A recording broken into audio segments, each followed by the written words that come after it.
Hi, everyone, and welcome to this episode of the B2B Club, bringing industry-leading guests directly to you. The B2B Club takes a fortnightly deep dive into topics ranging from marketing to marketplaces, personalizations to payments, revenue to regulation, and so much more. If you want to be in the know about all things B2B e-commerce, start your listening journey with us today. My name is Blair, and I'm the Director of Customer Success here at Hakodo. And on today's episode, we are going to be talking about the importance of customer success in B2B.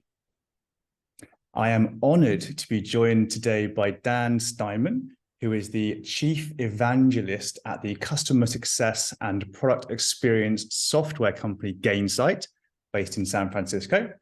Dan also works as a customer success advisor for VC fund Notion Capital. Welcome, Dan. Great to have you join us today. Thanks, Blair. I'm looking forward to it. I know you and I have had a few of these talks in the past, so I'm looking forward to doing one that the public can listen in on. Likewise, very much enjoying and looking forward to this. So to kick us off, can you tell us a bit about your career and how you ended up becoming an expert in customer success? Yes, I'm going to use the word expert pretty carefully.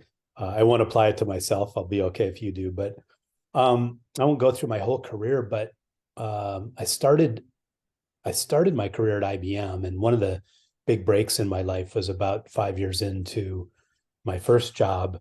A friend of mine at the company suggested that I should become an SE, do something customer facing. And he helped me figure out how to do that. And it really changed me because I found out that I really liked that interaction directly with customers and that I was pretty good at it and that I was okay at kind of keeping my head when things weren't going well, which is, as we all know, often the case with customers. And so that kind of started me down the path of my career being mostly customer facing with one or two diversions. And then customer facing could also mean sales, but I tried that and I was okay at it, but I didn't like it. So I went back to kind of dealing with customers. And over time, what happened was I was doing the customer success job. We just didn't call it customer success until kind of the mid 2000s. And then it became customer success. And I had been in the right place at the right time. So I started having roles that had nice titles like VP of Customer Success. And it was really the subscription economy that changed our world and made customer success so critical, because that's what forced us to really truly pay attention to customers, not just with lip service, but with real value and real skills applied to it, because we had to have customers who remained loyal and buy more from us, et cetera. So that's it was kind of a long winding road for me, but ended up in a really good place where I happened to be in the right place when customer success became a thing. So then I luckily ended up at Gainsight, and at Gainsight, we're kind of the curator of all things customer success. So we hear from everybody in the industry. So if I have any expertise, it's not because of my skills, it's just because I'm in the right place where I get to hear from everybody in the industry about how they're doing customer success. And then one of our jobs is to share that back out, not only what's working, but what's not working. Sometimes what's not working is even more important. So yeah, that's kind of been the way that my career has woven itself inextricably to customer success, which has been really fun, because not only is it an interesting field, but the people in customer success are just world-class, top-notch, want to collaborate. It's just really a good bunch of people. I know you know that as well, Blair. Nice. I mean, that sounds pretty amazing. So you were really around at the very start to see this career path flourish, had a pretty natural fit into that. Yeah, that's exactly right. Nice. So what do you enjoy most about working in customer success? Well, as I said before, I really do love working with customers. Now, that's a really easy thing to say, and lots of people would say that. But one of the things that I felt really lucky about in my career is that I understood the trust that a customer puts in you as a vendor when they sign a contract and write a check. And I never, ever wanted to take that lightly. I always tried to instill this in my own CSMs. Like every hour you spend with a customer is a really valuable chunk of time for them and for you. And I want you to treat it that way. Don't treat it like, oh, I can do it again tomorrow because they'll still be a customer tomorrow. That's the wrong attitude. We need to think in customer success a little bit more like salespeople think, which is if I get an hour with the right people at my prospect, that is really, really, really valuable. And I'm going to do everything I can to make sure I get the most out of that time. And I think in customer success, we need to do the same thing. So I've just loved working with customers. And as I mentioned earlier, I just found that my demeanor worked well because when you work with customers, you're often dealing with challenges and you really need to remain logical and cool-headed and not let emotion get the best of you. And for those people who know me, they're nodding their heads saying, yeah, that's Dan. He doesn't get overly emotional. I'm not a big arm waver.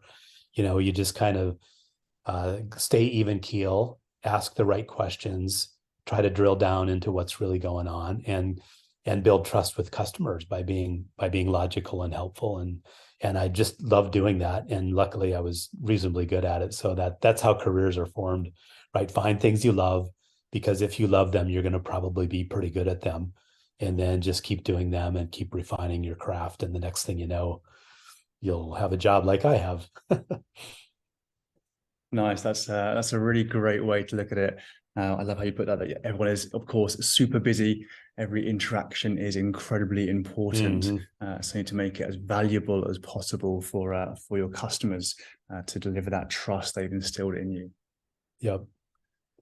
Nice. So, as mentioned in the introduction, we are going to try and cover a lot of the bases of customer success today, including the role we can play in onboarding and integration, product development and innovation, and helping to drive revenue generated from customers. So, you've kind of covered this a little bit already, but let's just see what else this has to offer. I'd love to start with a broad question in terms of what would you say is the key definition of customer success? Yeah, for me, it always comes back to one word, and that word is value. It's our job in customer success to make sure the customer is deriving the value that they've paid for. Another way to say it is our job is to fulfill the promise that sales made to our customers. Now, that's an interesting phrase. And many people out there in customer success are kind of shaking their head like, yeah, that's pretty hard because you know how salespeople are. But, one of the jobs of customer success people, especially leadership, is to make sure that sales are actually setting the right expectations. Otherwise, it's pretty hard to deliver what they promise if they're over-promising. And that's one of the great things about customer success is it brings this balance to the whole company where you can hold sales accountable and you have to hold product accountable and they can hold you accountable as well. But I always try to boil everything back down to value. I get one thing that always gets me up on my soapbox when people start talking about customer happiness. I always get up on my soapbox and say, this is not about customer happiness. I mean, if our customers are happy, that's great, but I need them to be getting value. And if I have to choose one or the other, I always choose value, because the reason customers stay with us and buy more from us is because they're getting value, not because they like me as their CSM, not because we buy them a steak dinner once a quarter or whatever it might be. Ultimately, they're driven by value. And so we have to be driven by value. So for me, that's the ultimate kind of way to think about customer success. Nice. I've had similar conversations with members of my team in the past in terms of, it's great if they're happy, but it's better and most important that they're seeing the value, because happy customers can churn and really appreciate your relationship. But value customers to get the value don't. They stay with you, even if they're a bit angry sometimes. They will not churn. Yeah, and by the way, a quick ancillary to that thought, Blair. One of the things I've found is that the customers that are getting the most value out of our product are the most demanding, and they never seem like they're happy because they always want more value, and they have every right to say, okay, I'm getting $1 million of value. I want 1,000,001. and then I want 1,200,000. So help me get there. And it feels like they're never happy, but those kinds of customers will never churn because they're pushing us to get the most value they can out of our product. And if we do that, they're going to be our best references and they're never going to churn and they're always going to feel grumpy. And we just have to live with that tension. That's right. And of course, they're the ones who are really going to push the product forward as well. So we can innovate and then drive that value to the rest of the market. So yeah, they're crucial to the development of the business, eh? So right. I mean, if we don't have some grumpy, demanding customers, we will never be the company and the product that we could be. Exactly right. Okay, so let's take a quick step back to the origins of customer success. So how has it become so successful and so omnipresent? Yeah, I always think about myself as the customer success historian. You know, I helped write the book. The first chapter was how customer success was born at Salesforce. So this is always fun for me to talk about. But I think the history is in retrospect now, 25 years or so in, it's starting to really crystallize. Like, you know, if we go back 30 years, the way we sold software was, hey, I've got this really complex piece of software, write me a $3 million check and we'll go implement the software. And 2 years from now, you can use it because it'll take that long to implement it. And all of your money is already in our bank account. So we do care about you, but we don't really care that much if you use our product. We know you're going to because we already have all your money, right? Those are the good old days. But when Mark Benioff decided at Salesforce to put customers on a subscription, in other words, giving them the opportunity every 12 months to say, this isn't working for me, that just changed everything because now we're not collecting all the money up front. We have to earn the lifetime value and we have to earn it every month and every year. And that just created this need for a customer-facing role that was all about driving adoption and retention and value and stopping churn. And so that's kind of what happened in the mid 2000s, started at Salesforce, but then every other SaaS company kind of followed suit. Many of them made the mistake Salesforce made, which was, hey, we made a great product. I'm sure our customers are going to love it and they're going to use it. And then find out 12 months later that customers did neither one of those. They didn't love it, nor did they use it because we asked them to change their behavior, but we never helped them change their behavior. So churn was high. That's how most companies started customer success teams. I know that's what happened at Salesforce. I know that's what happened at Marketo because I was there as the first VP of customer success. And so a lot of the early SaaS companies, Box and Workday and Okta and companies like that all went through that same thing where they got surprised by churn. But then we matured and realized that we had to get ahead of churn. And the investors started really putting pressure on companies, even at early stages, to get ahead of it and build customer success teams. So it started to evolve pretty quickly. And then, you know, in the last 5 years, we've started to move from a subscription economy to a consumption economy. And what we found is that just raises the need for customer success. So one of the learnings for me is that each time we change the business model that we live in, the need for customer success keeps going up, which is great for those of us who are in it for a career because the job isn't going away. It's not a fad. On the other hand, it's no longer a good place to hide because you are exposed to the most important metric in the entire company, which we often refer to as net revenue retention or net dollar retention, which is the combination of customer loyalty plus them buying more from us. And so customer success has really become the revenue engine for most SaaS companies and consumption-based companies. And that's a really good place to be. And it's also a place of exposure, right? You really got to come through. You really got to perform. Otherwise, you know, you're like salespeople used to be. You get the really big checks when you perform, and then you get asked to go work somewhere else if you don't perform. And I think it's better for customer success to be in that situation because it's clearly important to the vitality of every company. I see. I think customer success is one of the fastest growing career paths at the moment, with more and more companies seeing the need for this role in their companies, especially as you mentioned on that consumption based piece. There's obviously more competition in the market. There's lower barriers to exit from a customer point of view. So you really need to have a team in place and a company-wide initiative going on that will drive those customers and help them realize that value that they've signed up for in that sales cycle. So yeah, definitely it seems more important than ever, and obviously growing. Yeah, you touched something there, Blair, that's really important. Early on, customer success was a department of people with the title customer success manager. One of the things that we realized early on at Gainsight was if it remains a department, you will fail for sure. It has to be a company-wide commitment because it's not a group of people who handle everything that rolls down the hill to them. And we know what rolls downhill. It's got to start in sales. It's got to start in marketing. You got to sell to the right customers. You have to set their expectations properly. If you're a product person, you can't just worry about making sure the demo works really well. You have to make sure the product works really well, and delivers on the promise of sales. So customer success became kind of the cornerstone of this balance that's required across the company and this absolute commitment that's required from the very top of the company, starting with the board of directors. And if you don't have that, it's going to be almost impossible to be successful in customer success and then ultimately as a company. So top down, law number one, customer success law number one, it's a top down company-wide commitment. And if it's not that, you're going to fail. Yeah, I think it'd be very hard to initiate change if you have an internal battle to all these CS initiatives.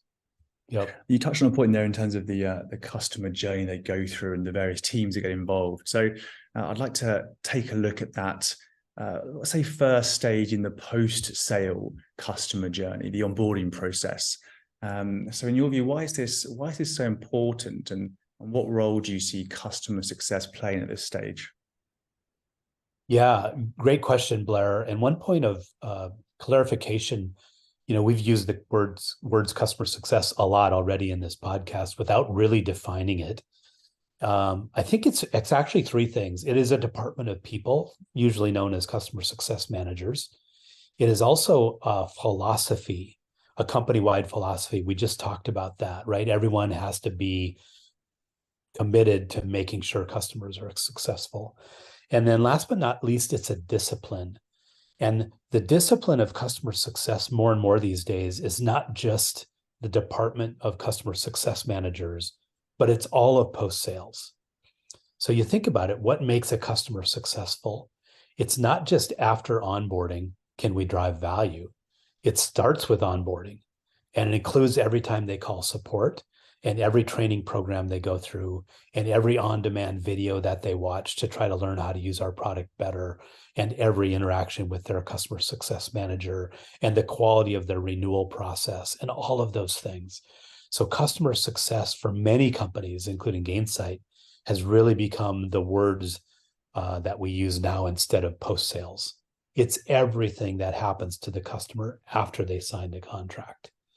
And the first of those is what we usually call onboarding. And in my opinion, it's the most important. If you could just focus on any 90-day period of a customer life cycle, the first 90 days are make or break. You either set customers up for failure or you set them up for success. I'm convinced even after 11 years at Gainsight that most of our churn can be tied back to the first 90 days. If we don't do that really, really well, it just sets everybody up for failure. And even if the customer doesn't churn, they become way more expensive because CSMs have to spend way more time, and you need to bring in product expertise and whatever else, and all sorts of SWAT teams to try to save the customer. And then the renewal might happen, but the value of the renewal goes down instead of going up. So all sorts of bad things happen that aren't technically customer churning, but really affect the bottom line of the business. So onboarding, I think, is absolutely critical. The handoff from sales to onboarding is super important because customers, I think, always have a little bit of buyer's remorse waiting to come out. They've signed a contract and they've handed over some of their money and they've made a commitment. And then they start worrying, like, is this the time when this company is going to stop calling me back? And so if we don't do the sales to onboarding handoff really well, we start them off in a really bad place. And then we need to be really clear about what onboarding is, what we're attempting to accomplish, what are the milestones, keeping the customer committed and engaged, trying to get them to value as quickly as possible. Even if onboarding isn't completed, oftentimes the customer can still start using the product and getting some value. And the sooner we can get them to that place, the better off we are. And the more likely we are to exit onboarding in a really good place with them. Yeah, I think you hit some really key topics there. So especially around minimizing that time to first value, that first 90 days. It's a big target, both here and other companies I've worked for, is how can we really get that value as fast as possible. And with that in mind, so we always look to break down those steps that are required to deliver that overarching outcome and ensure all stakeholders are aligned on that journey to get there from the get-go. So from the first kickoff call, we look at how you're going to go live, what value looks like, and those little milestones along those ways to really drive that. Yeah, that's exactly right. And the time to value is a really important measurement, and it needs to happen during onboarding. It's not a CSM measurement; it's really the onboarding people who have to figure out how to get that customer to value. And Gainsight's an example. Oftentimes, our enterprise onboarding processes are 3-4 months, maybe even sometimes longer. But no customer should ever have to wait 3 to 4 months to start getting some value. So we try to find something where we can get them up and running and using and getting value in the first 1 or 2 weeks, because then they're more patient with regard to completing the entire onboarding process because they're already starting to get some ROI for their purchase. Nice. Yeah, those small wins up front. That's a great idea. Yep. So with the importance of this first 90 days in the onboarding cycle in mind, how would you deal with setbacks in the onboarding process to keep momentum rolling? The first thing I would do is be really as open as you can possibly be about what is the onboarding process. What does it look like? And in fact, I think that should start ideally in the sales process, towards the end of the sales process. One of the things a good salesperson always wants to do is what we call the presumptive close. So it's really valuable for a salesperson to be able to say to a prospect, once you're a customer, that's the presumptive close. Once you're a customer, let me tell you the world-class journey that we're going to take you on. It starts with onboarding, where you'll have an onboarding specialist and a project manager, and typical milestones during onboarding look like this, and this is the journey we're going to take you on. So we start setting those expectations in sales. We get to onboarding, we map out those expectations again, the more specific milestones. And if you've done this for a while, you say to the customer, guess what? Here's the journey. Here's the path we're going to take. We are going to hit some bumps. We're going to get a flat tire. We're going to run out of gas. We might even have a little fender bender. These are inevitable in this kind of project. And the customer knows this, but it's good for them to hear it from the vendor. Like, I'm going to admit to you that this is not likely to be a perfect process. So bear with us. We've been through it before. Nothing's going to stop us from getting to the end line, and we will stay on schedule even despite those bumps. But you got to trust us that we know what we're doing and we know how to do this and we know what we need from you. And so some of that is not doing everything for the customer, but forcing them to be involved. And then creating credibility, because one of the best ways of getting credibility is when something does go wrong, being highly responsive and setting it right as quickly as possible. A friend of mine once told me this story. He said, think about this. You're a person lost in New York City and you ask somebody for help on how to get where you want to go. And they give you directions. Go up there 3 blocks, turn right, then turn left and look for a silver building or whatever. And you go on that path and you find that building. That's a really good experience, right? But then you do it for another person and they start down the path and they fall in a pothole, which are pretty common in New York, and they're big enough for a person to fall in. And they fall in that pothole and you happen to be there and you help them out of the pothole and you send them on their way, and then they reach your destination. Now, at a really high level, which of those people had the best experience? It's the person who didn't fall in the pothole. But which person thinks they had the best experience with you? It's the one that you helped out of the pothole and still got to their destination. So challenges are a chance to build real credibility with customers and letting them know that they will come. There are going to be bumps in the road, but we're going to be there and we're going to work through it. And the first one that happens is your opportunity to prove that you're going to respond quickly and you're going to help them through it. And that just builds so much credibility. It's a really amazing thing how challenges build more credibility than perfection. It's just human nature, and we need to realize that and embrace it. In some ways, we almost want that to happen so we can bail the customer out and prove that we're worthy of their trust, right? Yeah, that's a great mindset to employ. I love that. So yeah, a company I worked for many years ago, there was a sales person there, and they used to pitch on that basis. They would sort of say, things will go wrong, but we will deal with those challenges and those issues better than our competition. Yeah, and we'll be transparent with that, and that always won new customers over.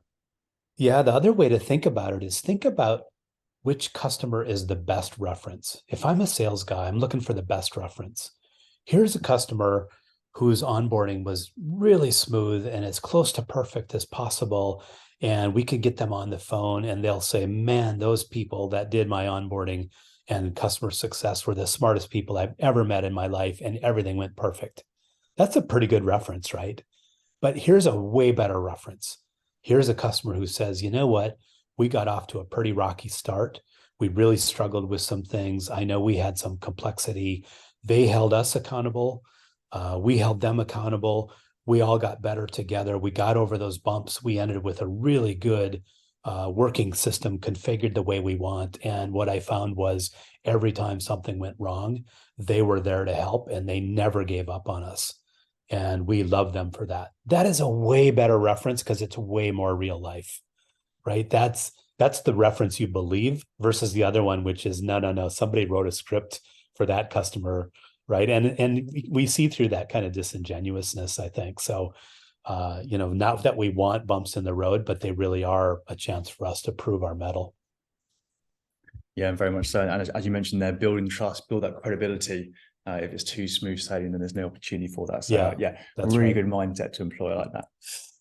Okay, great. So clear need to make that first 90 days as impactful as possible. And in terms of the way you deal with customers, say going dark or being unresponsive over that time, is to essentially avoid that or mitigate that by getting a really clear engagement strategy through that, making every interaction relevant and getting those quick wins throughout the onboarding process. That's all super clear. Thanks, Dan.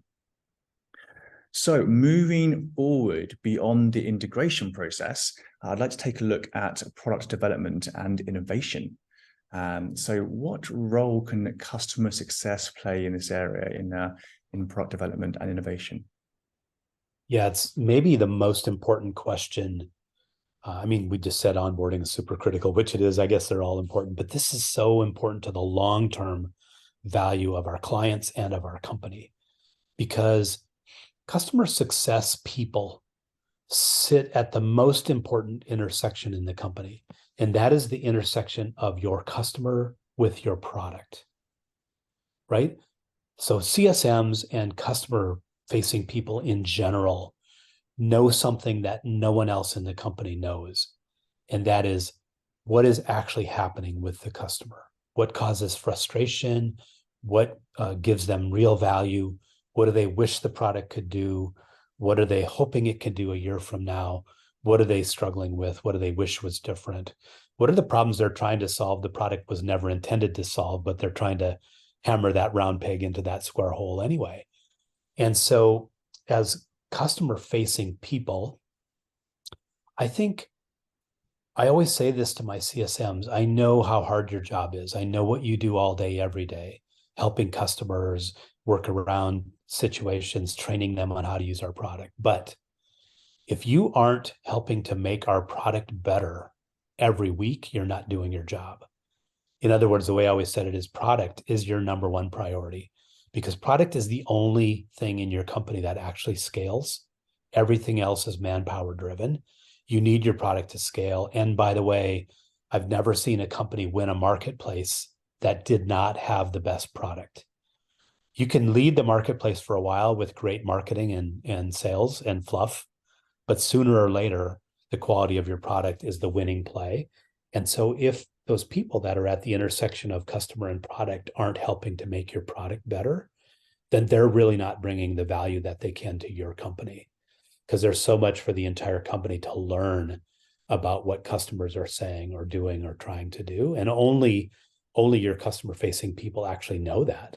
Everyone else is at least one anecdote removed from actual customer interaction for the most part. So I think product and customer success need to be linked really tightly. I think they should have some shared metrics, some kind of product adoption metrics at a high level, which tell the product team whether they've built a product that's useful, and they tell the customer team whether this customer is getting value by how much they use the product. So creating some shared product metrics, shared wisdom, spending time together, sharing stories, asking questions, probing. I tell my CSMs, even sometimes when you actually don't really need them, bring your product managers into calls with customers so they can hear it firsthand instead of hearing it secondhand. So lots of little tricks like that. But I just think the collaboration and the tightness of the relationship between product and customer success is crucial to the long-term success of the company. Perfect. So that's a really interesting response. There's a few things to unpack in there. So, completely agree. Who knows the pain points better than, of course, your customers and the people they're going to interact with most, therefore the customer success team. So what are your thoughts on how the voice of the customer should work internally? How should CS be managing this? Let's start there. Yeah, I think the responsibility for voice of the customer, if you will, is the customer success organization, whether you mean the whole post-sales organization by that term.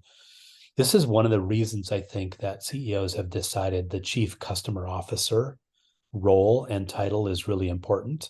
So they have one person who's responsible for the entirety of the customer journey. And that person then becomes the voice of the customer internally. So when they say something, it has real gravitas because it's coming from the wisdom of thousands of customers or hundreds of customers or whatever. And I tell CCOs and VPs of customer success, that is the biggest hammer in your toolkit. Now, you need to use it carefully, but if you don't use it, you're making a mistake. There better come a time at an executive meeting where you get that tool out and you say, hey, does anyone care what the customer thinks? Let's stop living in our executive team bubble and actually feel like the customer is here and we're listening to them, because here's what they have to say. They don't like the product the way it is. The performance isn't what they need it to be. It's not solving one of the problems that they bought it for. We need to be honest about why customers are churning, and it's not the CSM's fault. Some of it is the product's fault. That kind of conversation, honest conversation, has to be had, and it has to be led by the person who is the voice of the customer, and that's the leader of the customer success team. So I just think that's absolutely critical, and I want the customer success leadership in the world to own that, to embrace that, and to say that is one of the reasons I do this job, is because me doing that really well makes our company better. It forces people to listen. It gets everybody engaged. It helps collaboration across the organizations, et cetera. So as you can tell, I'm a little bit passionate about that particular topic, but I want people like you, Blair, and other VPs of customer success to step up to the plate. That's how you get a seat at the table. And that's how you keep that seat at the table. And that's how you grow into that chief customer officer role, is by bringing that level of value and pushing on the rest of the company to be better at their jobs so that you can do your job. Nice. Yeah, that voice of the customer trump card. Certainly be raising that in the future. and driving customer centricity with that in mind. So just to take that other route based on the product team interactions with customer success. So do you have any tips for CS teams in terms of how often or how should meetings be held between customer success and product teams? Yeah, it's a great question. I think somewhere, somehow, someone's going to figure out that that question needs a technology solution. Like, here's the perfect way of making sure that the communication between product and customer success is primo and everyone's on the same page. And I've been struggling with that question now for 15 years and have not come up with that magic kind of technology solution. So I think the way it has to work is a bit of brute force.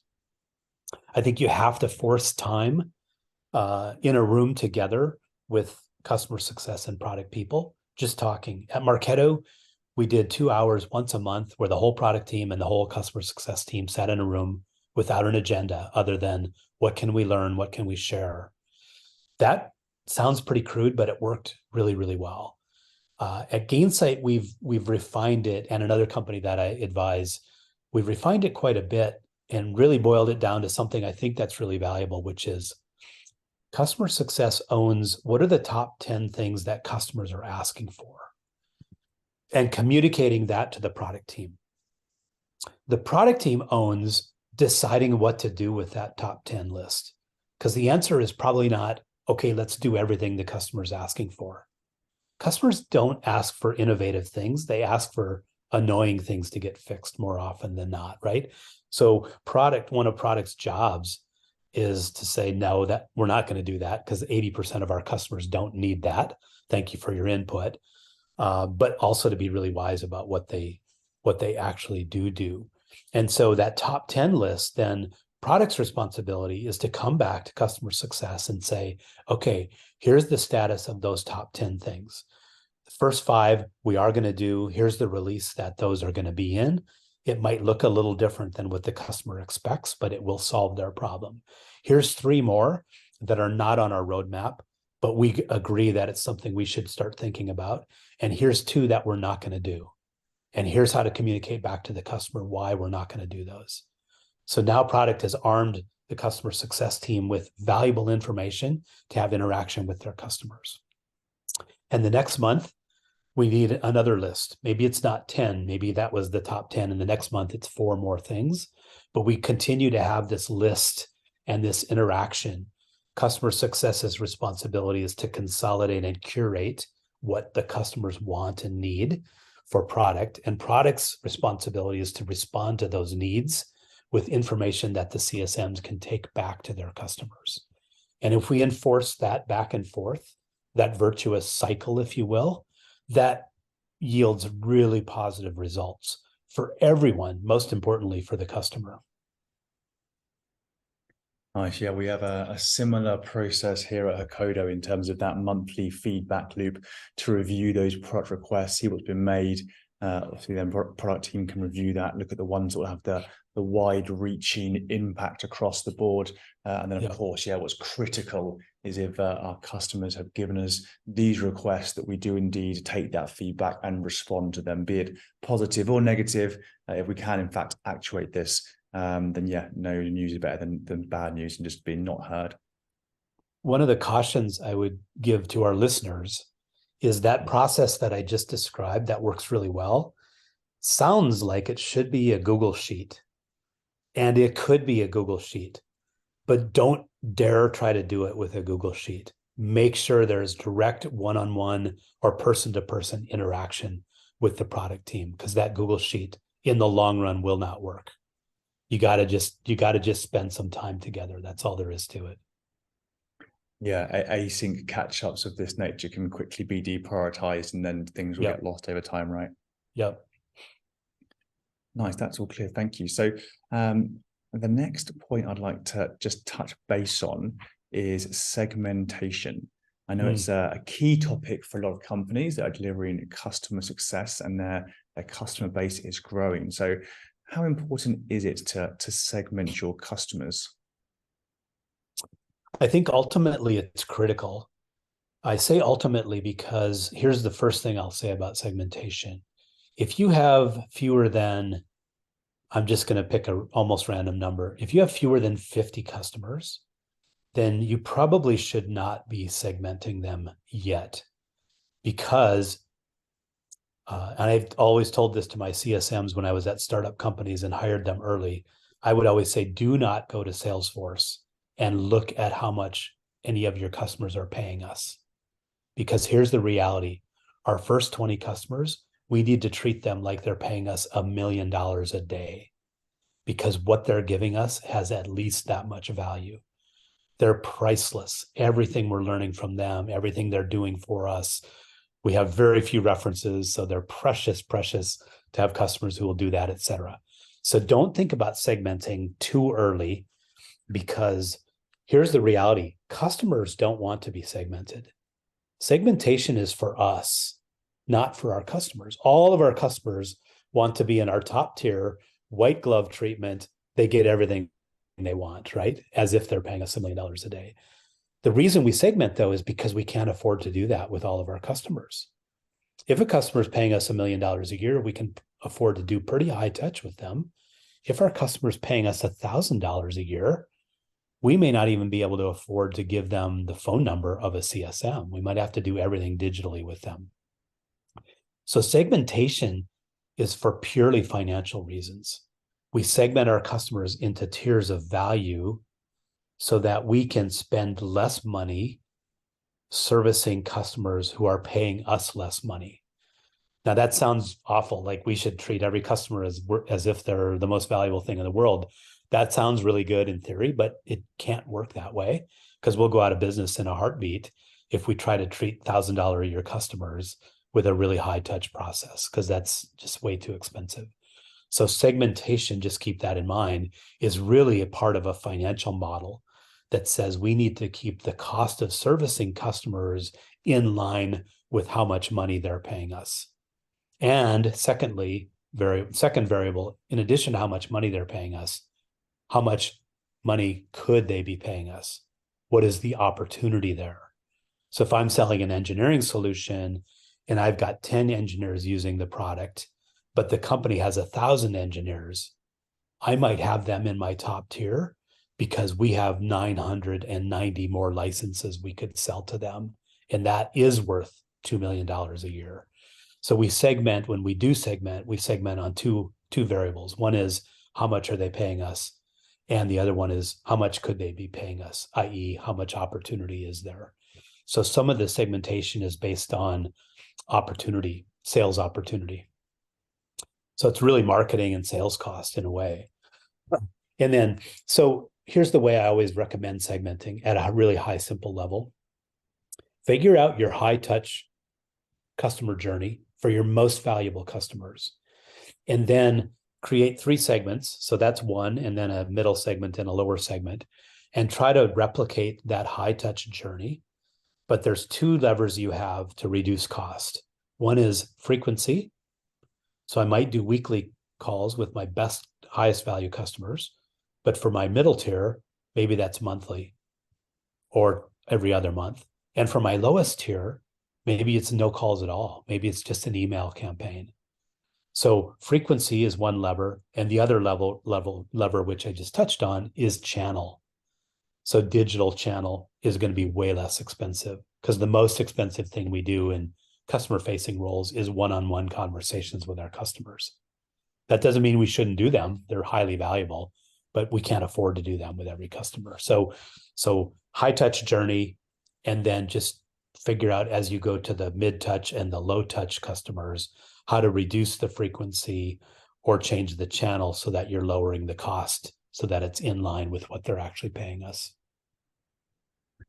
That's some really useful, actionable insight. Yeah, definitely a good place to start with segmentation, and clearly something that should be brought in at the right time to achieve, as you mentioned, the kind of growth you can get as your account base starts to rocket up. Yep.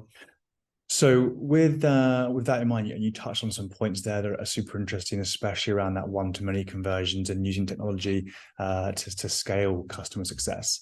I'd like to take a quick look at the future of customer success. Yeah. Of course, this has developed out as a function an incredible amount over the last decade. But what do you see as the future? What does the future hold for customer success? Yeah, I think current hottest topic, Blair, and that is what we often refer to as tech touch or digital customer success. How can you service a high volume of customers in a positive way? Now, let's be honest, we're never going to get the same level of retention out of customers that are only part of an email campaign and a webinar program as we would if we talked to them every week one-on-one. So we have to have realistic goals. Like 100% retention might be a good goal for our top tier of customers, but 100% retention for our long tail of low value customers is a ridiculous goal. It's just not achievable. So you have to be thinking about that. But digital customer success is a hot topic. How do we do this without people or with a minimal amount of human touch? There's lots of ways to do that, starting with building into your product some guidance on how the customer could best use your product. Pop-up guidance inside the product. As Jeffrey Moore once said, your product is your best CSM. And I think that's really true. So one digital touch point is your product, and use that much better in the customer journey. I mentioned email. I think email still can be really effective if it's behaviorally driven, not mass email, but an email that says, hey, we noticed that we shipped you a release 6 weeks ago that has this new feature in it, which you've asked for, but now have never used. Click here to find out how to use that. Now that's a real value-driven email, and the customer ought to want to click on it and watch that video. So we have to be really behaviorally driven. Webinar programs are really good. I think one of the best tools is community, virtual community, where you would put all of your self-service stuff, on-demand videos, training videos, frequently asked questions, etc., but also give customers a chance to talk to each other and interact with people from your company. We found virtual community to be like really, really, really powerful. It builds community, it builds loyalty, it builds careers, things like that. So digital customer success, super hot topic.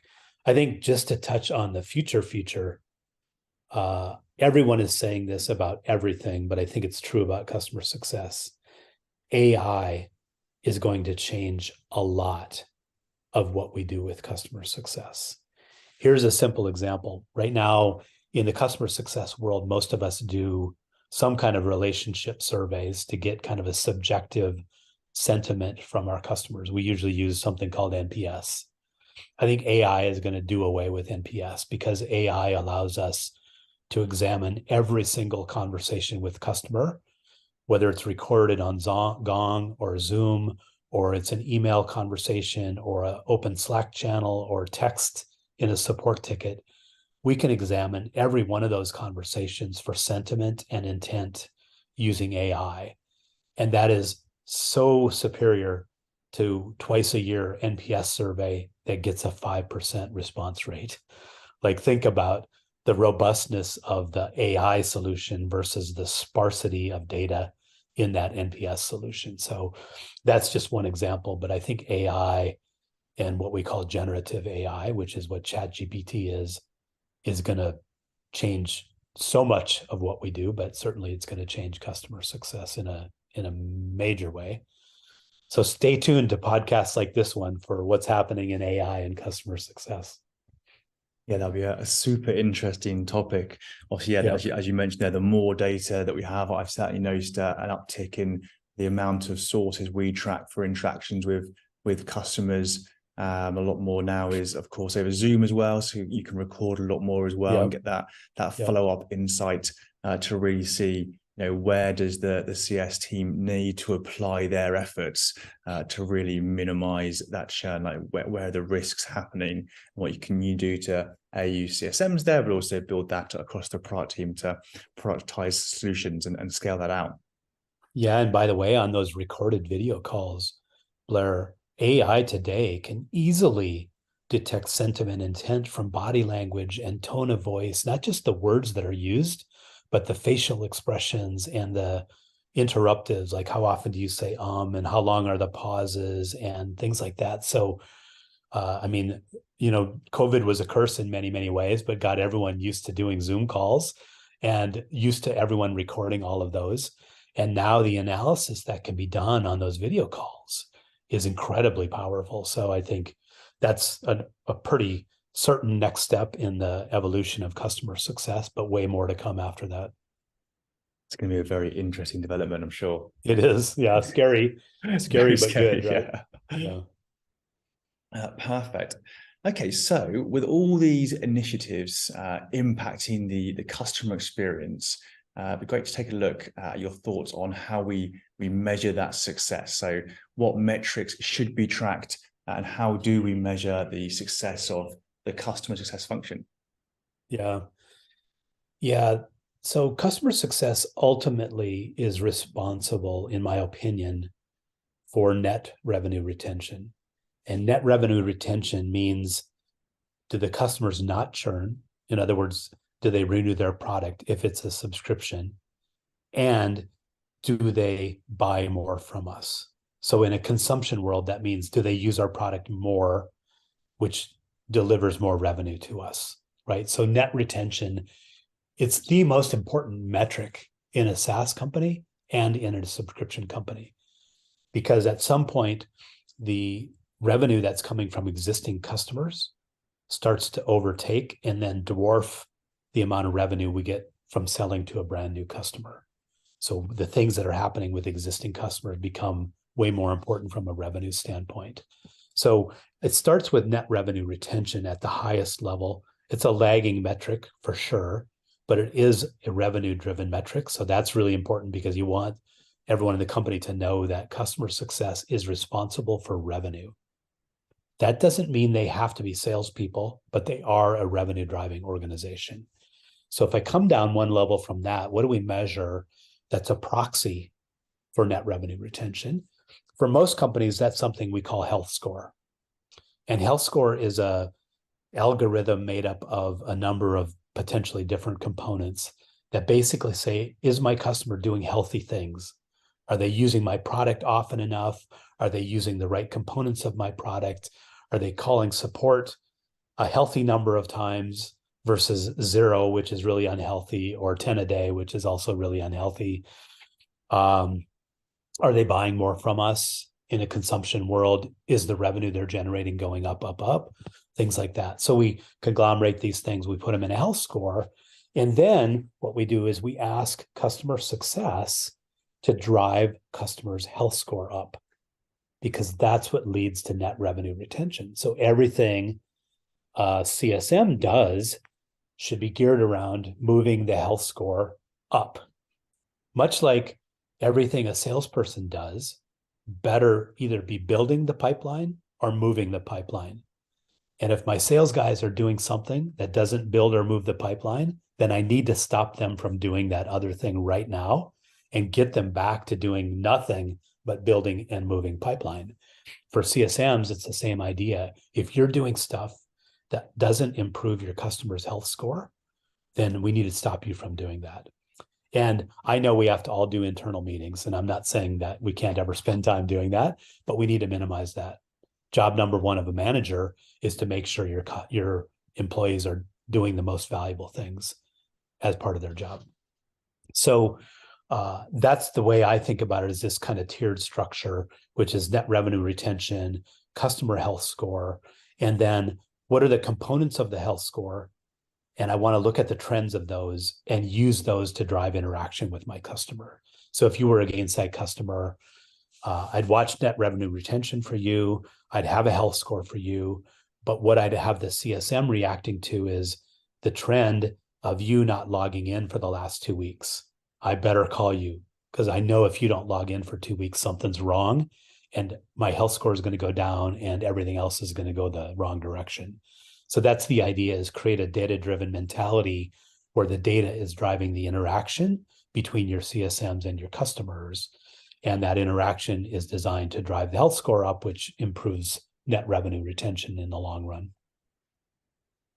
Nice. Yeah, completely agree. I think The one piece I'd add is the based on those health scores to create that series of playbooks so that we can see exactly this number equals this play, and then that's a nice strategy the CS team are wrapped around.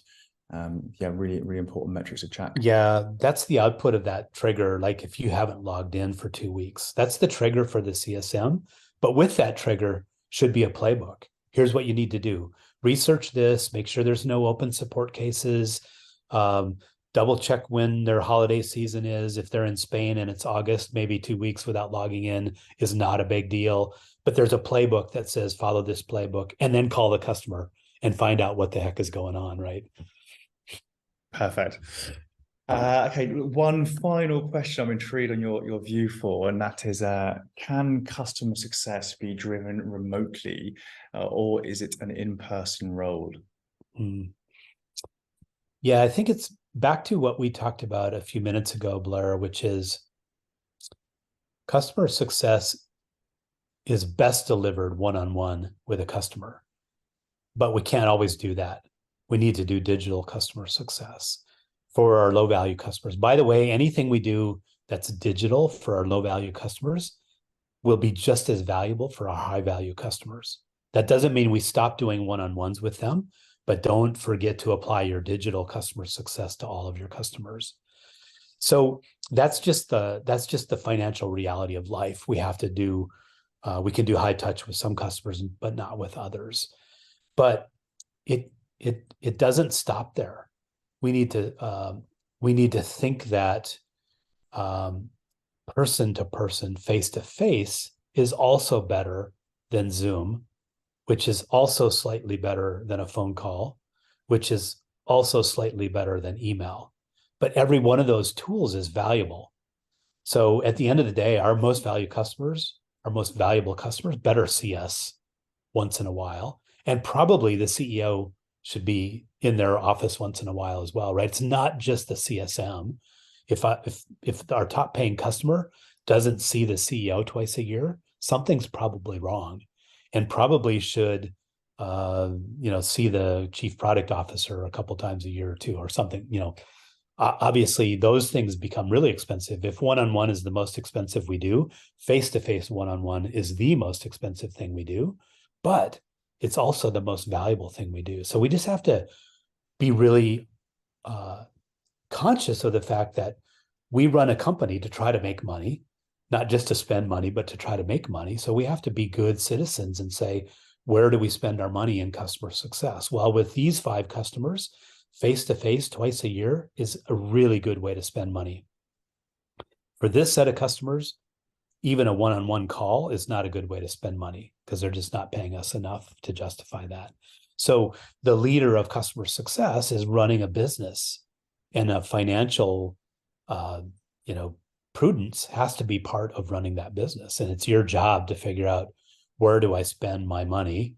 How do I deploy my organization from onboarding to support to customer success to training so that the customers get the most value we possibly can for a cost that's reasonable so that we can survive as a business. That's the higher up in an organization you go, that's always priority number 1. How do I deliver value at a cost that we can afford, right? Nice. I love how you pulled together a lot of the conversations we've had so far today into that final answer. And of course, harking back to that company-wide strategy, it's a top-down approach, which is fundamentally important. Well, look, I think we have certainly covered a lot of ground here and really shown how customer success has grown to become a really core function for many B2B businesses. Dan, I'd like to thank you very much for your time and taking part in this discussion. You provided some great insight, and I hope that everything continues to go well for you in your roles at Gainsight and at Notion Capital. Thanks, Blair. I truly enjoyed this. I always love talking about customer success. Every topic we touched, we could do 2 hours on, just you and I, sitting over a cup of coffee. But I hope that was enough depth to be valuable to the listeners. And if you're out there and you want to connect with me on LinkedIn, and anybody that that wants to do a follow-up or have another conversation, I'm as open as I can be to all of that. So hope it helped, and glad to continue to have conversations like this. Perfect. What a great offer. And yeah, it certainly felt like there's a lot more to be unpacked from this conversation. But yeah, unfortunately, we've timed out. So yeah, thanks very much. I'd also like to thank everyone for tuning in to another episode of the B2B Club. We really hope you enjoyed it and found the discussion useful. Please don't forget to like and subscribe to the podcast. And you can find links, as Dan mentioned, to follow Hokkaido and Dan on LinkedIn in the episode description. So we hope to see you on the next episode.